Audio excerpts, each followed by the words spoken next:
ដល់ពេលខាងใจចង់បាយបងចង់ដើរផ្លូវផ្សេងផ្លូវត្រង់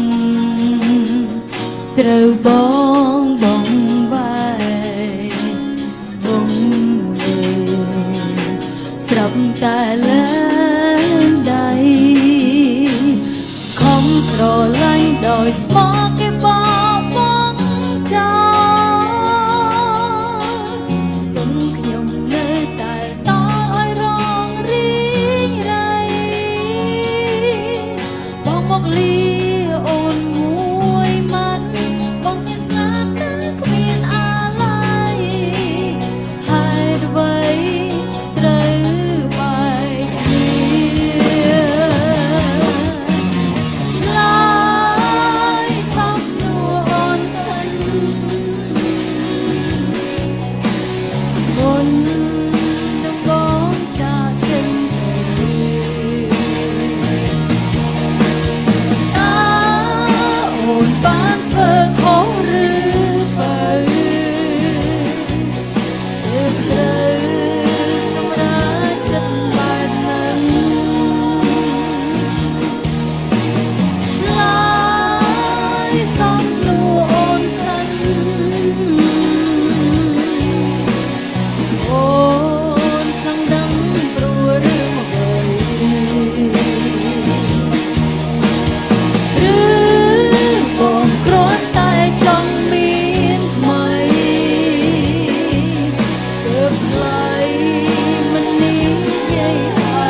ឆ្លើយសំណួរអូនសិនមុននឹងបងចាក់ចេញទៅ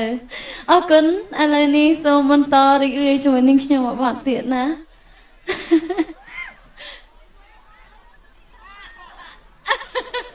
ចាអរគុណបន្តរីករាយអរគុណនិយាយមិនលឺអរគេលឺតែនេះនិយាយមកគេធ្វើអ្វីខ្ញុំមិនធំហើយមិនមែនជាក្មេងស្រីស្គាល់នៅនេះពីអ្វីដែលគេនិយាយហៅថាស្នេហា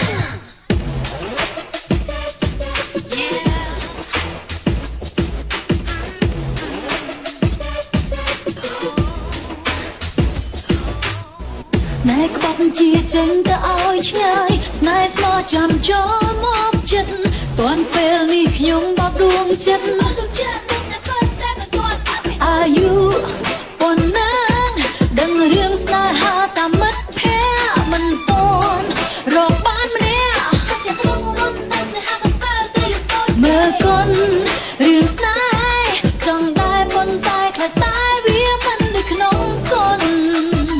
ខ្លាចប្រយ័ត្ន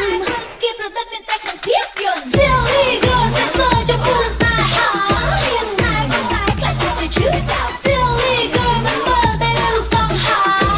មិនទៅថាមិនមានតែកំពុង Silly girl តែមិនហ៊ានមានសង្សារតែជាតែតែចង់ Silly girl ចង់ធ្វើជានៅស្នេហាគេតែតែជួយទៅស្នេហាជានឹងចិត្ត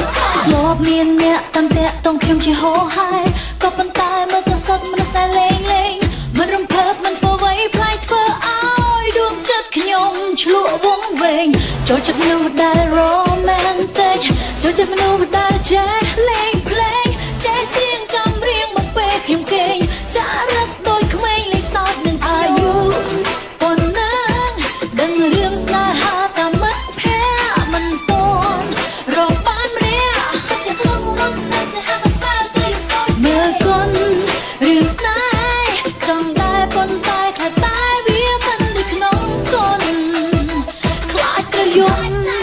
គេប្រឌិតមានតែក្នុងភាពយន្ត Silly girl តែចំពោះស្នេហាស្នេហ៍តែខ្លាចតែឈឺចោល Silly girl មិនមើលតែរូបសង្ហា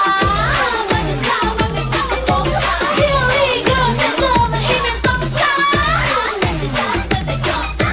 Silly girl ចង់ធ្វើជានៅស្នេហាគេតែតែជួយទៅស្នេហាជានឹងចិត្ត Silly girl Silly girl yeah yeah yeah Silly girl Silly girl yeah Silly girl Silly girl Silly girl Silly girl Silly girl Silly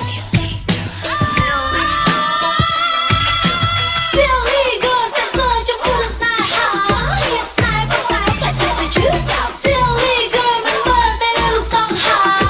មិនទៅថាមិនមានតែកំពុង Silly girl តែមិនហ៊ានមានសង្សារតែជាតែចង់ Silly girl ចង់ធ្វើជានៅស្នេហាគេតែជួយទៅស្នេហាជានឹងចិត្តអរគុណចាអរគុណណាអរគុណដល់ពុកម៉ែបងប្អូនអ្នកនៅខេត្តនៅតាខ្មៅទាំងអស់គ្នាចាអរគុណនៅស្នូតែដៃអូក្លាប់នឹងឲ្យនាងខ្ញុំអូចាអរគុណបងប្អូនណាចាអរគុណបងខ្ញុំជួយយកកុំឲ្យពិបាកកញ្ញាអរគុណកញ្ញាចាអរគុណអូអរគុណចាកញ្ញាអរគុណនៅក្តីស្រឡាញ់អរគុណចាក្នុងថ្ងៃនេះស្រស់ស្អាតមែនតើចាមកសុំមកតានេះយូចាសូមអរគុណចាអរគុណច្រើននាងខ្ញុំសូមអរគុណដល់បងប្អូនដែលបានធ្វើជាកម្រងអនុស្សាវរីយ៍ជារូបគំនូរសម្រាប់នាងខ្ញុំក៏ដូចជាសភៅចាបញ្ជាក់ពីទឹកចិត្តស្រឡាញ់និងម្ចាស់ផ្កាទាំងពីរតងចាអរគុណនៅទឹកចិត្តស្រឡាញ់សម្រាប់នាងខ្ញុំចំពោះសិល្បករសិល្បករនីគ្រប់រូបដូចគ្នាហើយអរគុណដល់តន្ត្រីកូកាកូឡាដែលបានផ្ដល់កិត្តិយសសម្រាប់នាងខ្ញុំអរគុណពុកម៉ែបងប្អូនដែលបានអញ្ជើញចូលរួមសូមឲ្យមានសេចក្តីសុខនិងសំណាងល្អគ្រប់គ្នានៅក្នុងឱកាសឆ្នាំថ្មីនេះអរគុណចាអរគុណចាអរគុណអាយអរសម្រាប់បានកញ្ញាអរគុណចាអរគុណកញ្ញាជួបគ្នានៅវគ្គក្រោយបន្តទៀតណាបាទទស្សនិកជនឃើញថាពីកម្មវិធីរបស់យើងដែលរឹតតែផ្ដល់នូវភាពសុវ័យ